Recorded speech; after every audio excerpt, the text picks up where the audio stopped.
कल मेरे पास अमित जी का हरदोई से फ़ोन आया और उनका कहना था कि प्रिय भाई साहब, आप 125 भरण पोषण पे मुझे बताएं, के बारे में विस्तृत जानकारी दें मुझे कि ये किस तरह से प्रभावी होता है और किस तरह से महिला इसको भरण पोषण को ये धारा 125 में भरण पोषण को प्राप्त कर सकती हैं, या किन किन कारण से पुरुषों को भरण पोषण देना पड़ता है, या किस हिसाब में भरण पोषण से व्यक्ति बच सकता है, ये सब बारे में विस्तार से मुझे बताएं आप। तो मैंने कहा फिर अब मैं एक वीडियो बनाकर डालता हूँ इस बारे में।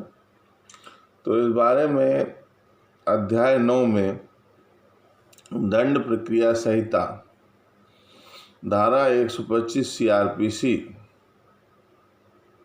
सीआरपीसी का मतलब क्रिमिनल प्रोसीजर एक्ट, तो इसमें ये प्रावधान दिया गया है, ये पत्नी व्यक्ति की और संतान, माता पिता, दादा दादी आदि सभी भरण पोषण प्राप्त कर सकते हैं। यह अध्याय 9 में सीआरपीसी में दिया गया है।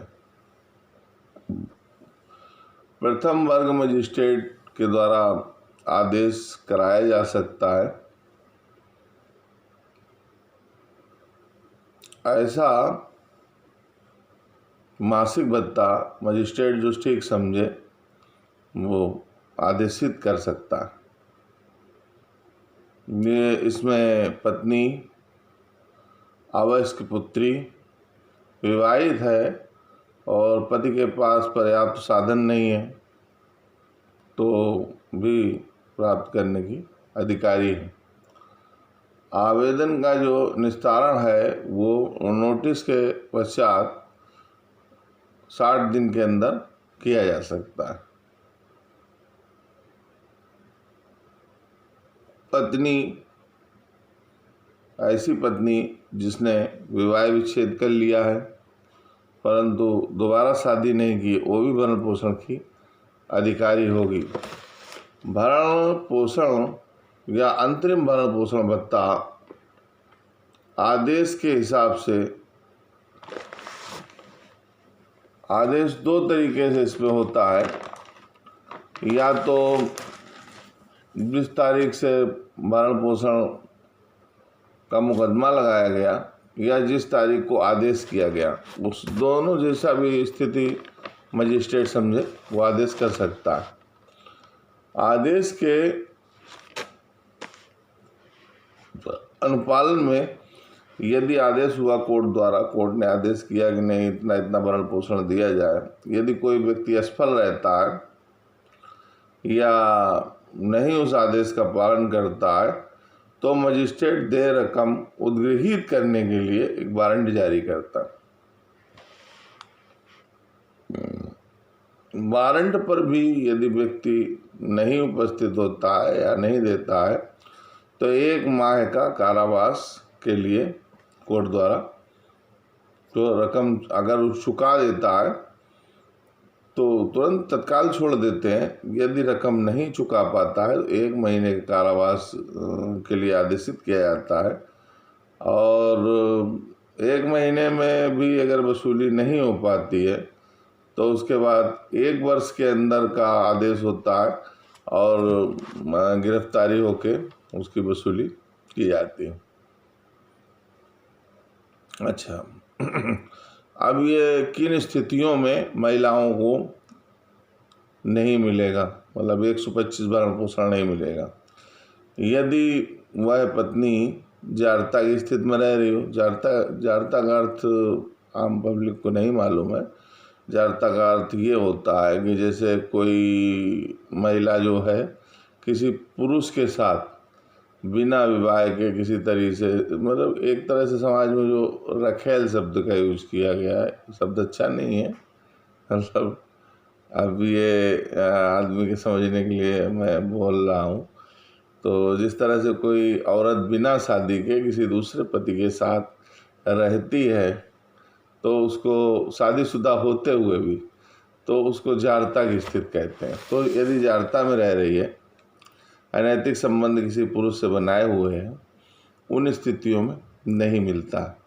और पर्याप्त कारण के बिना, जैसे कोई कारण नहीं है पति से अलग रहने का और पर्याप्त कारण के बिना वो अलग रह रही है और उसका स्पष्ट कारण कोई नहीं दे रही है, तो इस स्थिति में जो उसको भरण पोषण नहीं मिलेगा।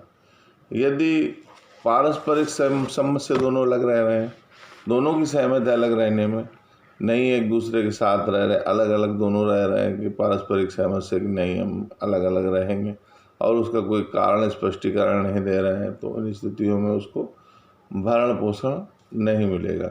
और यदि किसी कारण से, किसी न्यायालय से, किसी ऐसी संस्था से, प्राधिकृत संस्था से साबित कर दिया जाता है कि पत्नी जारता की स्थिति में रह रही थी, आदेश कोई हो जाता है, प्रमाणित हो जाता है, तो वो भरण पोषण का यदि आदेश हो भी गया है तो वो भी रद्द कर दिया जाएगा। पत्नी और कुछ स्थितियां ऐसी होती हैं जिनमें भरण पोषण मिलना चाहिए, जैसे पत्नी भरण पोषण में असमर्थ है, धर्मज अधर्मज संतान जो कि भरण पोषण में असमर्थ है, ऐसी संतान जो शारीरिक रूप से, मानसिक रूप से विकलांग है, उसको भरण पोषण देना पड़ेगा। भरण पोषण में कोई माता पिता असमर्थ है तो उनको भरण पोषण देना पड़ेगा। दादा दादी कोई भरण पोषण में असमर्थ है तो उनको भरण पोषण देना पड़ेगा।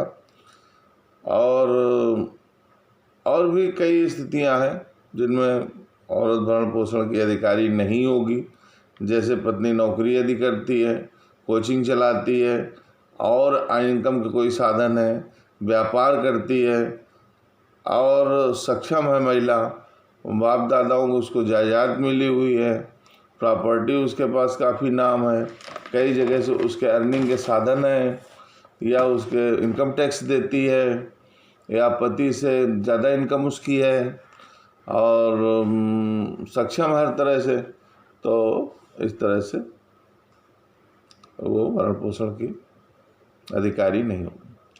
और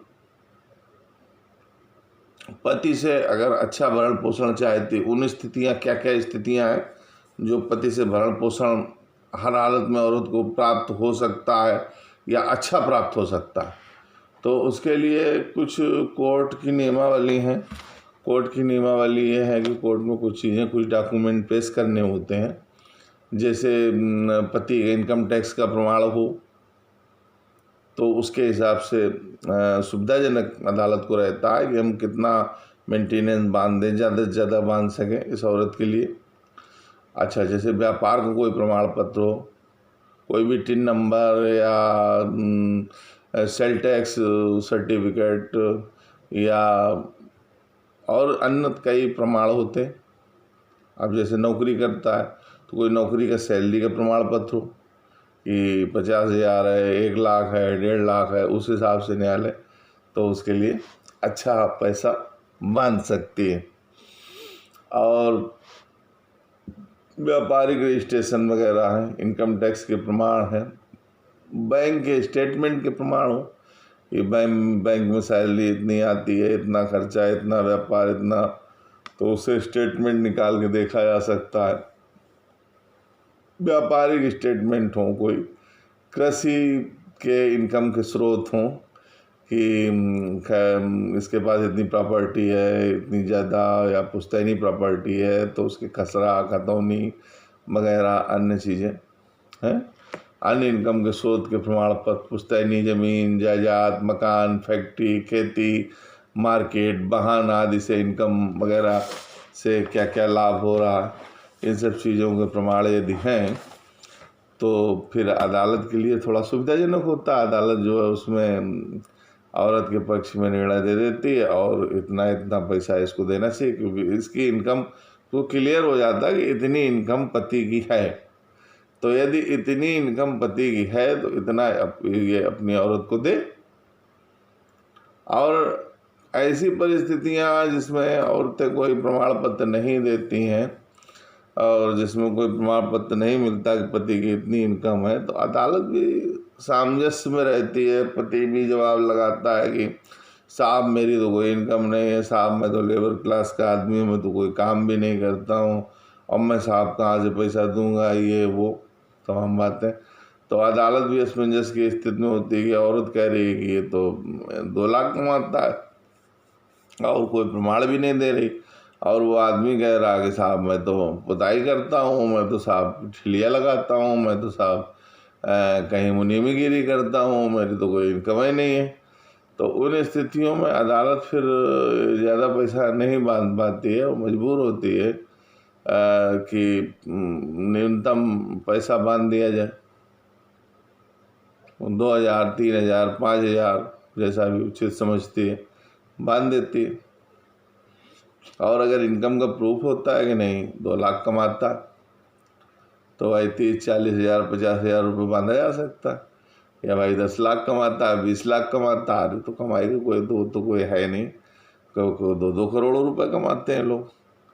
तो अगर 2 करोड़ कमाता है तो 2 करोड़ का प्रूफ मिले तो भाई 30 लाख 40 लाख रुपए बांध दे कोर्ट। न्यायालय तो कभी किसी के साथ अन्याय नहीं करना चाहती, ना न्यायालय कभी ये चाहती है कि नहीं इन दोनों की तलाक हो जाए, विवाह विच्छेद हो जाए, ना न्यायालय ये चाहती है कि महिलाओं का शोषण हो, ना न्यायालय ये चाहती है कि किसी के पिता के साथ माता के साथ शोषण हो। क्योंकि मैं तो न्यायालय में रहता हूँ, मैं देखता हूँ कई तो इतने नालायक बच्चे होते हैं कि अपने माता पिता को भरण पोषण नहीं देते, वो मुकदमा दायर करते हैं कि भरण पोषण के लिए। तो उसमें न्यायालय ने कई बार तो बहुत कस के झाड़ा है कि कैसे आप बच्चे हैं, आप अपनी माँ को भरण पोषण देने में आपको तकलीफ हो रही है।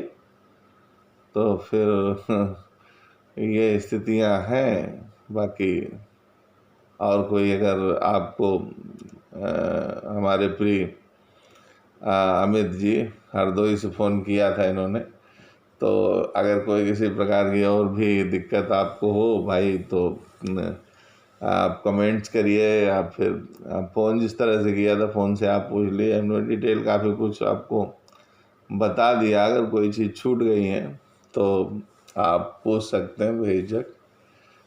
फ़ोन नंबर भी अवेलेबल है, और चाहे तो फ़ोन नंबर नोट कर लें 99 36 75 90 88, 99 36 75 90 88।